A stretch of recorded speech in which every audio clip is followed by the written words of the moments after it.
नमस्कार। केंद्र सरकार के कर्मचारियों और पेंशनरों को 8वें वेतन आयोग को लेकर एक बहुत ही महत्वपूर्ण जानकारी प्राप्त हो रही है। जहां एक ओर सरकार कर्मचारियों को 8वें वेतन आयोग का लाभ देने को लेकर तैयारियां जोरों शोरों से कर रही है, वहीं पर जानकारी मिल रही है कि कुछ कर्मचारी हैं जिनको 8वें वेतन आयोग का लाभ नहीं मिल पाएगा। तो कौन से कर्मचारी हैं जिनको 8वें वेतन आयोग का लाभ नहीं मिल पाएगा और क्या कुछ वजह इसके पीछे है, इसके बारे में पूरी जानकारी आपको इस वीडियो के माध्यम से मिलेगी। आपसे निवेदन है कि अगर पहली बार चैनल पर आप आए हैं तो चैनल को सब्सक्राइब करके बेल आइकन को प्रेस जरूर कर लें, ऑल पर सेट करके रखें, जिससे आपको हमारे द्वारा बनाए जा रहे सभी नए वीडियो के नोटिफिकेशन सबसे पहले मिल जाएं। इसके साथ ही अगर आप फेसबुक पर एक्टिव रहते हैं तो वहां पर भी हमारा फेसबुक पेज है जिसको आप फॉलो कर सकते हैं। फेसबुक पेज का लिंक वीडियो के डिस्क्रिप्शन में दे दिया गया है। लिंक पर क्लिक करके आप सीधे फेसबुक पेज पर जाकर उसको ज्वाइन कर सकते हैं। महत्वपूर्ण खबरों से अपडेट रहने के लिए हमारे फेसबुक पेज को फॉलो ज़रूर कर लें। तो साथियों, जो जानकारी मिल रही है उसके अनुसार केंद्र सरकार के जो कर्मचारी हैं उनको 8वें वेतन आयोग की जो सिफारिशें हैं जनवरी 2026 से लागू होने की जो खबर है वह मिल रही है। वहीं पर जानकारी मिली है कि कुछ कर्मचारी ऐसे हैं जिनको 8वें वेतन आयोग का लाभ नहीं मिल पाएगा। तो इसके पीछे क्या वजह है, इसके बारे में आपको बताना चाहूँगा। आपको बता दूं कि प्रधानमंत्री नरेंद्र मोदी जी के द्वारा जनवरी 2025 में 8वें वेतन आयोग के गठन को मंजूरी दे दी थी।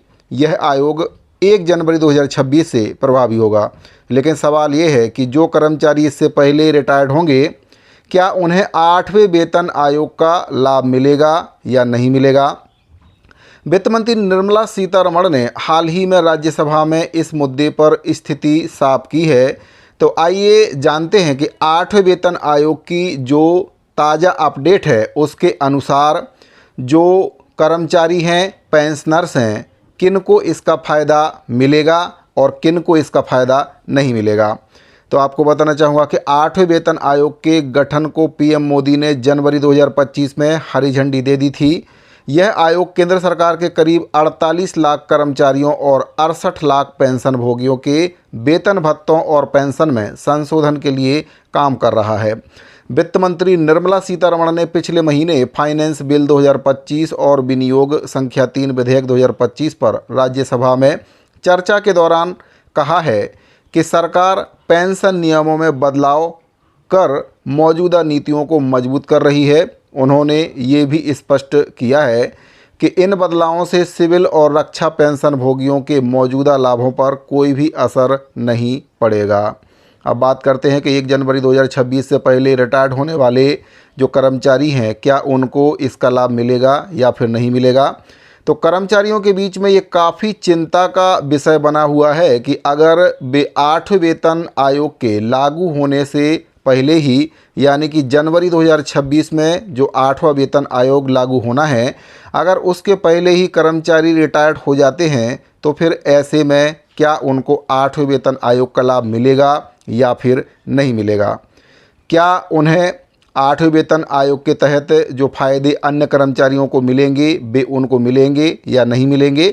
तो निर्मला सीतारमण जी के द्वारा इस मुद्दे पर कहा गया है कि 7वें वेतन आयोग ने 2016 से पहले और बाद में रिटायर्ड होने वाले कर्मचारियों के बीच समानता सुनिश्चित की थी और इसी तर्ज पर विशेषज्ञों का मानना है कि 8वें वेतन आयोग में भी ऐसा प्रावधान किया जाएगा ताकि पुराने और नए पेंशन भोगियों को बराबर फ़ायदा मिल सके। इसका मतलब यह है कि रिटायरमेंट की तारीख से पहले या बाद में अंतर इस पर नहीं पड़ेगा। कर्मचारी अगर पहले भी रिटायर्ड होते हैं तो भी उनको इसका फ़ायदा मिलेगा और अगर बाद में होते हैं तो फिर फ़ायदा मिलना ही मिलना है। सभी को संशोधित लाभ मिलने की संभावना इसमें बताई गई है। सैलरी और पेंशन की अगर बात करें कि 8वें वेतन आयोग में कितनी सैलरी और पेंशन बढ़ेगी, तो पिछले वेतन आयोगों की तरह 8वें वेतन आयोग में भी कर्मचारियों की सैलरी और पेंशन में बढ़ोतरी की सिफारिश होगी। जानकारों का अनुमान है कि फिटमेंट फैक्टर 7वें वेतन आयोग में 2.57 का फिटमेंट फैक्टर लागू हुआ था, उसी प्रकार अब 8वें वेतन आयोग में ये 3.0 से 3.5 के बीच हो सकता है, जिससे बेसिक सैलरी में 20 से 30% की बढ़ोतरी होगी। पेंशन भोगियों के लिए डियरनेस रिलीफ और बेसिक पेंशन में संशोधन होगा। DADR जो कि महंगाई भत्ता और महंगाई राहत के नाम से भी जाना जाता है, समय समय पर इसमें भी बदलाव किया जाएगा। बात करते हैं वित्त मंत्री निर्मला सीतारमण जी के द्वारा क्या कुछ बयान इसको लेकर दिया गया है। तो निर्मला सीतारमण जी के द्वारा राज्यसभा में कहा गया है कि हम रिटायर्ड कर्मचारियों और पेंशन भोगियों के लिए समानता सुनिश्चित करने के लिए प्रतिबद्ध हैं। 8वें वेतन आयोग और पेंशन में संशोधन के लिए जो 8वां वेतन आयोग है वह बनाया गया है, जिससे सभी को लाभ मिले।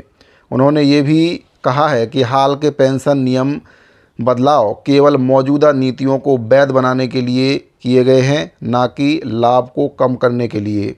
अब बात करते हैं कि 8वां वेतन आयोग आखिर लागू कब होगा। तो आपको बताना चाहूँगा कि 8वें वेतन आयोग की जो सिफारिशें हैं 1 जनवरी 2026 से लागू होने की उम्मीद है।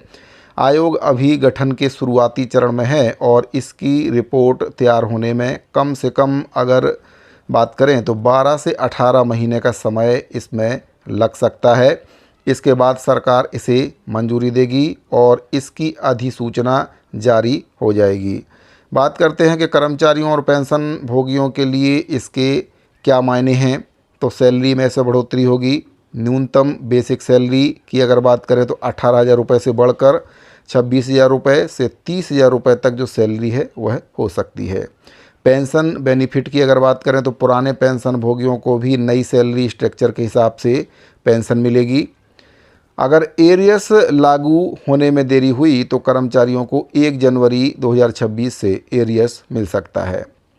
8वें वेतन आयोग कर्मचारियों और पेंशन भोगियों के लिए बड़ी राहत लेकर आने वाला है। हालांकि जो लोग 2026 से पहले रिटायर्ड होने वाले हैं उन्हें चिंता करने की ज़रूरत नहीं है, क्योंकि सरकार समानता का वादा कर चुकी है। यानी कि सरकार के द्वारा कहा गया है कि अगर 2026 से पहले भी जो कर्मचारी रिटायर्ड होते हैं उनके और इसके बाद वाले पेंशन भोगियों के बीच समानता रहेगी, कोई भी ज़्यादा डिफरेंस इसमें देखने को नहीं मिलेगा।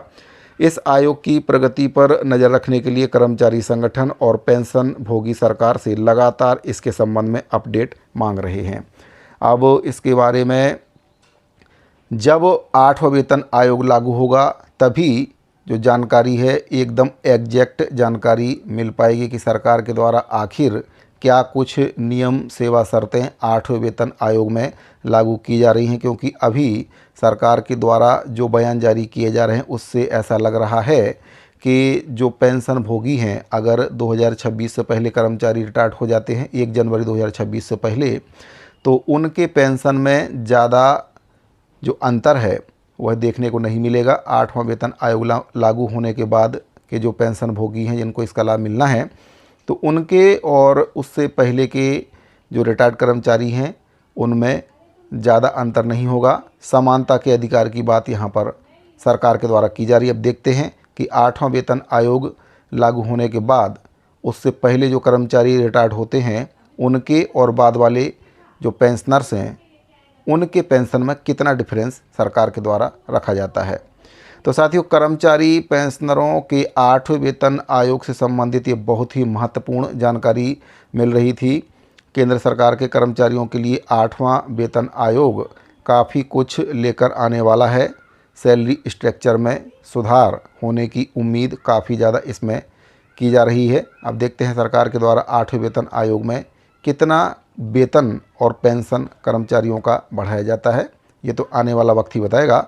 फिलहाल जो जानकारी मेरे द्वारा दी गई, आपको जानकारी कैसी लगी इसको कमेंट बॉक्स में ज़रूर बताइए। और अगर आप एक कर्मचारी हैं, आपने अभी तक चैनल को सब्सक्राइब नहीं किया तो चैनल को सब्सक्राइब जरूर कर लें। हमारे फेसबुक पेज को फॉलो ज़रूर करें। तो इस वीडियो फिलहाल इतना ही, मिलते हैं अगली वीडियो में। अभी के लिए दीजिए इजाज़त। धन्यवाद।